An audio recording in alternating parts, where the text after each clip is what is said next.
Olá, gente, sejam muito bem-vindos a mais uma de nossas aulas. Eu quero te dar uma boa notícia, né? Que nós já estamos na parte 4 do livro, né? São 4 partes e essa é a última. O livro está consumado e essa parte, ela é muito boa. O vinho novo que ficou para o final. E mais, é um assunto que é pouco ensinado, já vou te adiantar. Não adianta você ver esse assunto, aprender sobre esse assunto. Pera, deixa eu ver aqui onde é que fala sobre isso. E você vai encontrar quase nada sobre esse assunto, tá? Mas é o que eu creio. É o que eu creio. E no decorrer do que a gente for ensinar aqui, você vai ver se faz sentido ou não tudo que a gente está falando. E é claro que a gente vai estar dando vários textos aqui para que você entenda sobre esse assunto, para que o Espírito Santo traga ao seu coração a revelação do que cremos. E porque o que cremos que seja revelação. Nós vamos falar sobre salvos para reinar. Salvos para reinar. A maioria aprendeu e creu, e ainda continua crendo, que a gente simplesmente é salvo e vai para o céu. Nós não cremos assim. Nós cremos que os salvos são salvos para uma missão, para um propósito, e há uma conquista depois de salvos. E que a Bíblia chama de galardão, resumidamente. Mas nós vamos aprofundar nesse tema reino. Se você observar, Jesus nos 4 evangelhos, quando você for ler os evangelhos, leia com essa lente, você vai perceber que Jesus a todo instante só fala de reino. Os 4 evangelhos, Jesus só fala de reino. Ele começa a pregação dele assim, só para você ter uma ideia. Mateus 4,17. Arrependei-vos, porque é chegado a vós o quê? O reino dos céus.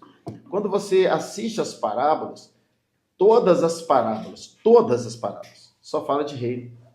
Não tem uma parábola que fala de salvação, mas todas falam de reino. Você vai perceber, através do que a gente vai estar ensinando aqui, que o reino é muito melhor do que a salvação. Você vai perceber que o mais importante da nossa eternidade não é a salvação, é o reino. Eu costumo dizer que, preste atenção nisso aqui, que quanto à quantidade de salvação, nós somos iguais. Todo salvo tem a mesma quantidade de salvação. Qual é a quantidade da salvação de um salvo? A eternidade. Todos nós seremos eternos. Mas, quanto à qualidade da salvação, cada um vai ter a sua. Por quê? Porque cada um de nós vai ter uma conquista, já temos uma conquista diferente. A gente sabe que tem salvos comprometidos, salvos descomprometidos, salvos que têm mais compromisso com Deus, salvos que têm menos compromisso, que são os comprometidos e os descomprometidos, né? É a mesma coisa. Salvos também que se entregam mais e que se entregam menos. Salvos que produzem mais para o reino de Deus e salvos que produzem menos. Salvos derrotados e salvos vencedores. Salvos que têm Jesus apenas como Salvador e salvos que têm Jesus como Senhor. Nós vamos estudar sobre isso aqui e mostrar que não é a mesma coisa, salvo e salvo. E que às vezes tem salvos que são muito mais comprometidos com Deus do que outros salvos. E não às vezes apenas, nós vemos muito por aí essa realidade de salvos que são diferentes de salvos. E nós precisamos aprender um pouco sobre isso para que a gente entenda mais sobre a questão do reino e sobre os galardões. Então vamos lá. Nós vamos ver sobre a grande diferença entre salvação e reino. Vamos lá. Estive em Portugal esses dias e fui tomar um café com um amigo missionário e sua esposa. Eles são holandeses e seguem um chamado de Deus há mais de 30 anos, apoiando e financiando outros missionários em países onde a Igreja de Cristo é perseguida. Não demorou muito para começarmos a falar do que mais amamos, o reino de Deus. No meio da nossa conversa, ele expressou de forma clara o seu não gostar muito das cartas de Paulo, pois, segundo ele, elas tratam de um evangelho simples e fácil sobre o que Deus fez por nós e fala um pouco sobre o que devemos fazer por ele. Ele falando para mim. E eu estou ouvindo ele está falando. Ele disse preferir os ensinos de Jesus, pois eles tratam mais sobre o reino de Deus. De fato, o reino não é sobre o que Deus fez por mim, mas sobre o que eu devo fazer por ele. Essa é a nossa missão como salvos. Eu disse a ele que ambos os evangelhos são importantes, seja os evangelhos, os 4 evangelhos, seja as cartas de Paulo, nesse contexto. dependendo de com quem estamos falando. Ele comparava os cristãos que vivem em perseguição, porque ele trabalha exatamente na área onde os cristãos são perseguidos, nos países de perseguição. E então ele comparava os cristãos que vivem em perseguição com os salvos sem compromisso com Jesus e sua missão. Nosso tempo não foi muito longo, mas a conversa foi muito boa. Na verdade, nosso assunto tem tudo a ver com o que vamos tratar até o fim desse livro. Neste próximo capítulo, você entenderá a indignação desse amigo. Vamos tratar sobre o reino de Deus. Fomos salvos para salvar, libertos para libertar, amados para amar, curados para curar, abençoados para abençoar. Acredite, sua vida tem um propósito e você precisa saber sobre isso. Só se compromete com o reino de Deus aqueles que recebem a salvação de tudo o que a cruz já fez por eles. Te aconselho a mergulhar no conteúdo dessas próximas páginas. Vamos lá. O assunto pouco tratado. O que você vai ler a partir de agora pode ser algo que você nunca viu e nem ouviu, pois poucos pregadores têm a revelação sobre esse assunto. Gente, não é que eu sou melhor que ninguém, não me entenda mal, mas eu estou falando para você de uma realidade. Poucos pregadores têm a revelação sobre esse assunto. E talvez o que a gente vai tratar aqui você nunca ouviu. Porque os pregadores sempre têm essa linha, né? Os pregadores, pastores, a igreja de Cristo, que simplesmente a gente é salvo e vai morar com Deus e glória a Deus pela nossa salvação, querido. Eu vou provar para você, através de textos bíblicos, que a salvação é o de menos. A salvação não é a nossa maior recompensa. A salvação é o que Cristo fez por nós, o reino é que eu faço por ele. A salvação é quando você tem Jesus apenas como seu Salvador. O reino é quando você tem Jesus como Senhor. Você lembra do ladrão? Eu vou falar dele mais à frente, mas vou falar de novo aqui. Aliás, vou falar agora para depois falar de novo. Você lembra do ladrão na cruz? Aquele que é falado ali em Lucas 23, ali no capítulo 23, mas no versículo 42 de Lucas 23, o ladrão, ele se arrepende e ele fala assim para Jesus: lembra-te de mim quando estiveres no teu reino. Jesus responde o que para ele? Hoje mesmo você vai estar comigo no paraíso. Eu costumo dizer que o ladrão na cruz, ele sabia mais de reino do que um monte de crente. Por quê? Porque ele pediu o reino. Por que ele pediu o reino? Porque o reino é o melhor da salvação. Só que Jesus disse o que para ele? Hoje mesmo você vai estar comigo no paraíso. Isto é, ele pediu o reino, mas Jesus deu o paraíso. Naquela época, o paraíso era o ambiente dos salvos. Era para onde os salvos iam. Então Jesus estava dizendo o que para ele? Olha, você pediu o reino, mas eu não posso te dar o reino. Mas a salvação eu te dou, porque você se arrependeu. Olha o que Jesus estava dizendo. Olha, a salvação você recebe a partir do momento que você crê. Você crê, você está recebendo a salvação. Mas o reino eu não posso te dar porque você não tem obras. E nem vai dar tempo de ter obras. Então o reino não é para qualquer um. O reino é para aqueles que têm obras. Por isso que Jesus vai dizer que aquele que lança a mão no arado e olha para trás, ele não é apto para quê? Para o reino dos céus. Não falou para a salvação. Porque para a salvação eu não tenho que lançar a mão no arado. Salvação eu só preciso crer e receber Jesus como meu Salvador. Quer ver um outro texto? Mateus 11:12. Jesus diz assim: desde os dias de João Batista até agora, muitos apoderam do reino dos céus por esforço e sacrifício. Tem tradução que está assim: por violência ele apodera do reino dos céus. Eu não preciso de violência, esforço, sacrifício para ser salvo. Mas o texto está dizendo para o reino dos céus. Se eu quero reinar com Cristo, eu preciso de fato me esforçar, me sacrificar, me entregar. Outro detalhe, eu já estou falando muitas coisas que está aqui no livro, mas é bom você já estar sabendo sobre isso, e ainda que eu repita depois. Outro detalhe, quando você lê Mateus 11:28, Jesus diz assim, ele estava falando com a multidão, ele disse assim: vinde a mim, todos vós que estáis cansados e sobrecarregados, eu vou aliviar vocês. Tomai sobre vós o meu jugo e aprendei de mim, porque eu sou manso e humilde de coração. E vocês vão encontrar descanso para a alma de vocês. Porque o meu jugo, ele é suave e meu fardo é leve. Perceba que esse evangelho, Jesus pregando ali, é o evangelho da salvação. Ele falava para a multidão de perdidos sobre o vinde a mim, para ele aliviar essas pessoas. Evangelho da salvação. Agora, olha o evangelho do reino, que está também nas entrelinhas das palavras de Jesus e muito mais ainda sendo falado. Olha o evangelho do reino. Jesus diz assim em Mateus 16, 24. Aquele que quiser me seguir, negue-se a si mesmo. Tome a sua cruz e siga-me.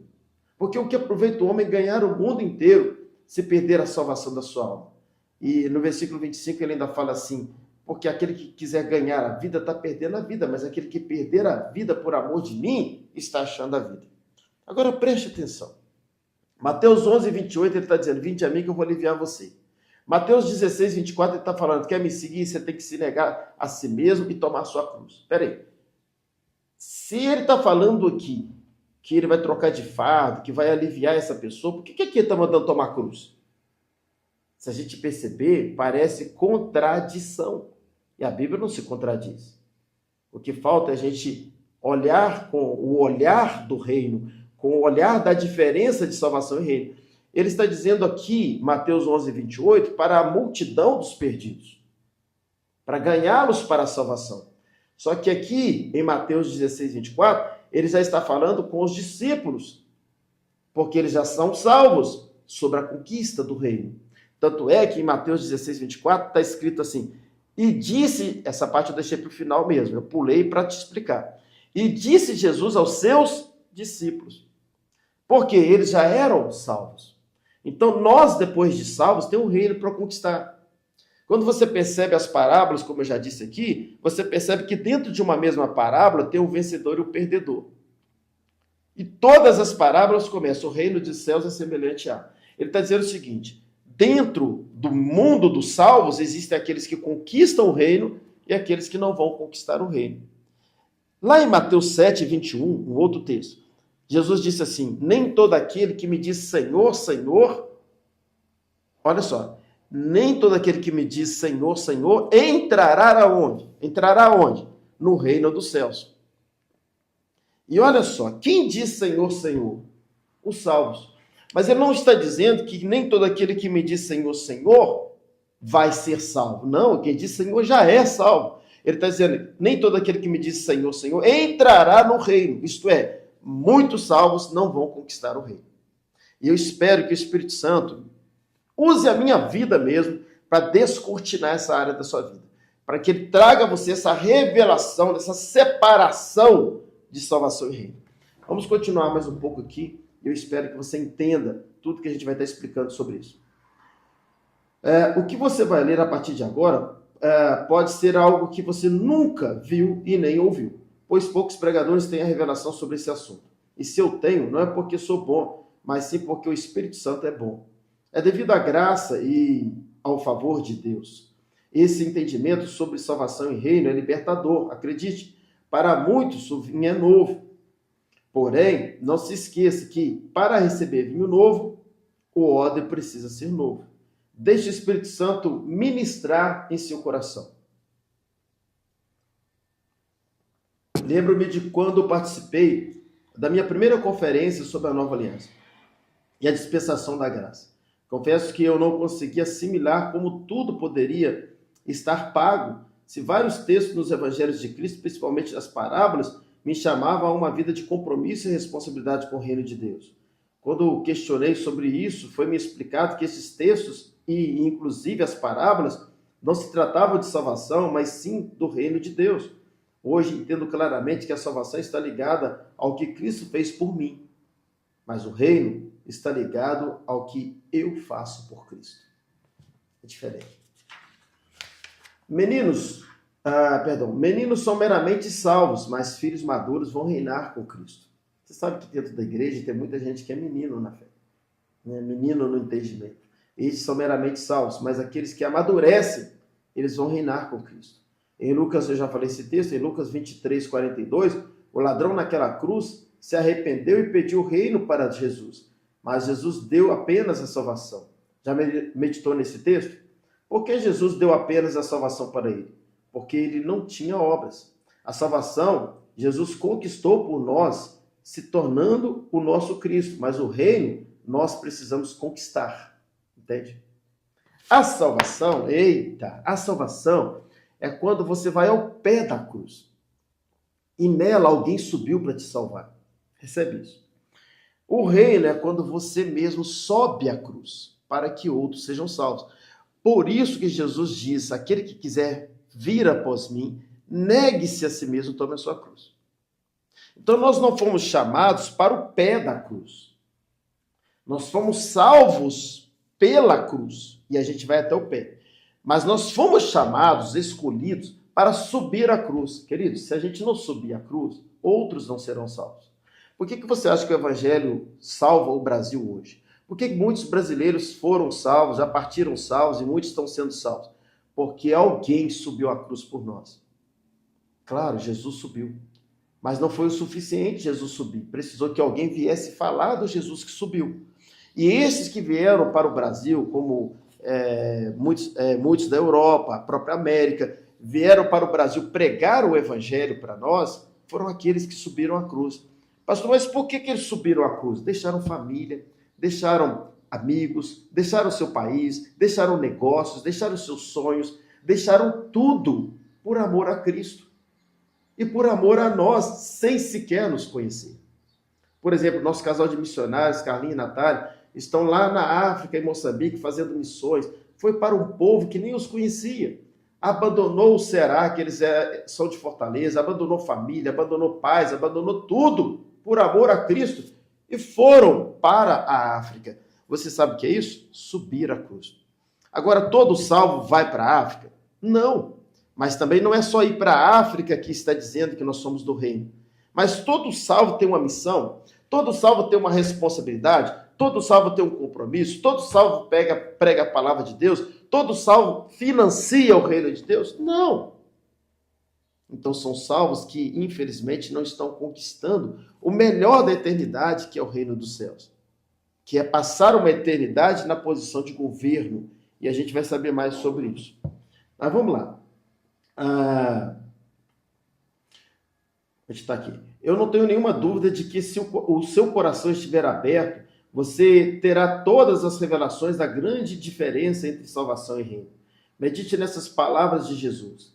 Ninguém deita remendo de pano novo em roupa velha, porque semelhante remendo rompe a roupa e faz-se muito maior a sua rotura. Nem se deita vinho novo em odres velhos. Aliás, rompem-se os odres, entorna-se o vinho, e os odres estragam-se. Mas deita-se vinho novo em odres novos, e assim ambos se conservam. O que eu vou trazer para você aqui, e para muita gente, com certeza isso é um vinho novo. Mas para isso o odre precisa ser novo.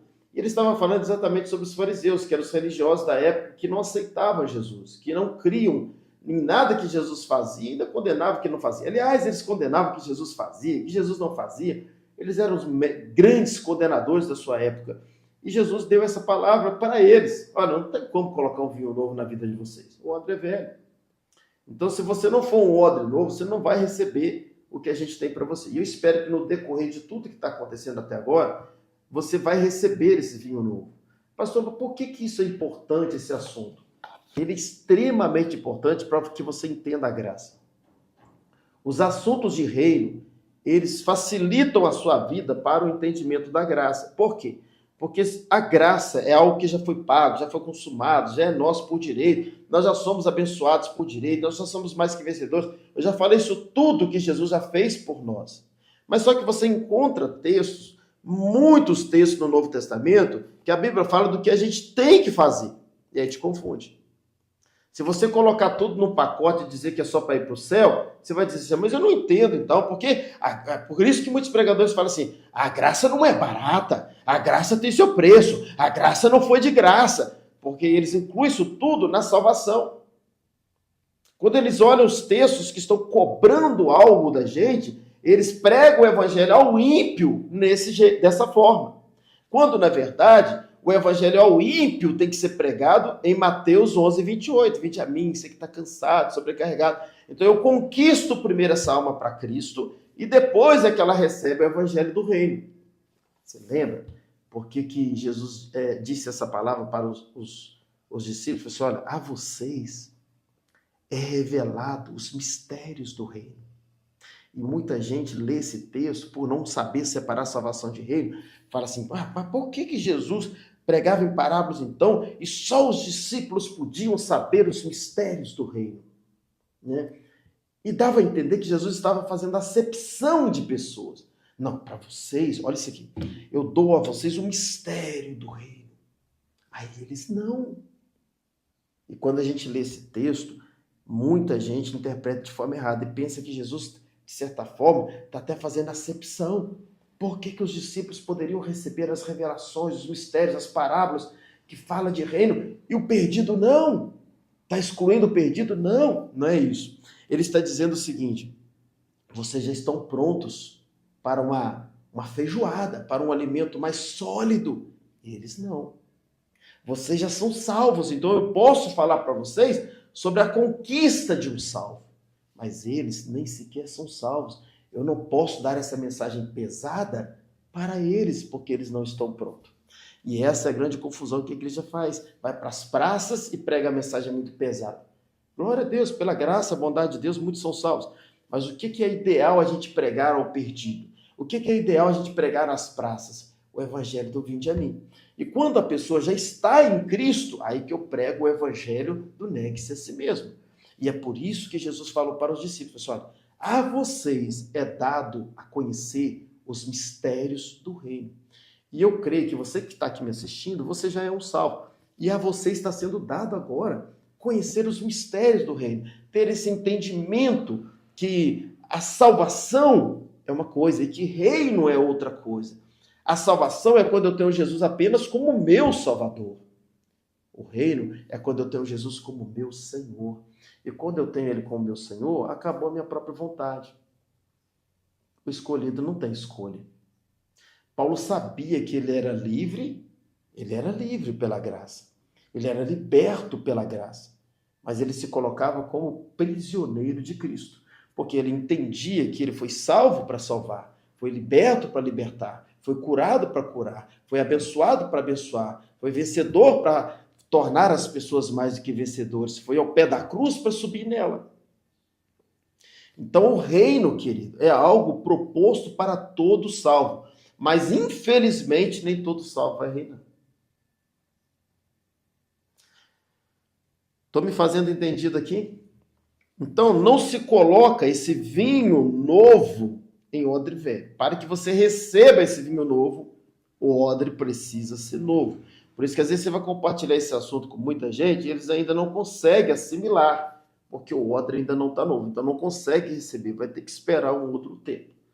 Bom, mas vamos lá. No momento em que Jesus estava sentado à mesa com os pecadores, os fariseus estavam o questionando, assim como os discípulos de João, que também os questionaram acerca do jejum. Foi nesse contexto que Jesus disse, não se coloca vinho novo em odre velho. Isso é, eles estão em outro odre, não adianta, eles não vão receber. Nem se costura remendo novo em vestido velho. O que de fato Jesus estava dizendo não era literalmente sobre o odre ou sobre o vestido, mas sobre o coração religioso. O que ele estava dizendo é que não tem como trazer revelações do novo se o coração ainda for velho. Veja Provérbios 4, 23. Sobretudo que se deve guardar, guarde o teu coração. Eu gosto muito daquela tradução que diz assim, guarde as entradas do seu coração, porque é dele que procede as saídas da vida. O sábio Salomão escreveu esse provérbio. Guarde as entradas, porque procede as saídas. Isto é, o que eu aprendo é o que eu tenho para ensinar. Eu costumo dizer que pior do que aprender errado é ensinar errado, porque quando você aprende errado, você afeta você. Mas quando você ensina errado, você está afetando uma multidão de pessoas. Você pode estar alcançando 1 milhão de pessoas, principalmente hoje na rede social, com uma informação, algo que você pensa que é revelação errada. Existia esse problema entre os fariseus. Eles eram odres velhos, e por serem odres velhos, não conseguiam receber a revelação do novo. Por consequência, a todo instante andavam atrás de Jesus, questionando, blasfemando e o acusando. Todo odre velho tem dificuldades em receber o vinho novo. Não estou chamando ninguém de fariseu, até porque filhos de Deus não são fariseus. Fariseus eram aqueles que não criam em Jesus. Porém, muitas vezes podemos nos comportar como fariseus. É diferente. O crente pode se comportar como fariseu, mas todo crente filho de Deus, ele não é um fariseu. Entenda, somos filhos, somos herdeiros do céu, salvos por Cristo e crentes na graça salvadora. Mas, por vezes, fechamos o nosso coração para o novo. E quando fazemos isso, não recebemos e caímos no que chamamos de religião. Portanto, seja odre novo, pois sendo assim, certamente você vai receber um vinho novo. Costumo dizer que se colocarmos um balde com tampa debaixo de uma boa fonte, onde jorra muita água, depois de muito tempo, podemos voltar a esse balde e ele certamente continuará seco por dentro. Mas se tirarmos a tampa, rapidamente o balde estará cheio. A questão, portanto, não é a fonte, mas o balde. Então, eu explicar aqui melhor. Se eu pego um balde e coloco ele com tampa debaixo de uma bica, ainda que essa bica seja com muita água, que encheria um balde em 10 segundos, né? Se eu colocar ele com tampa, ele vai ficar um ano ali, e quando eu voltar ele está sequinho por dentro, por causa da tampa.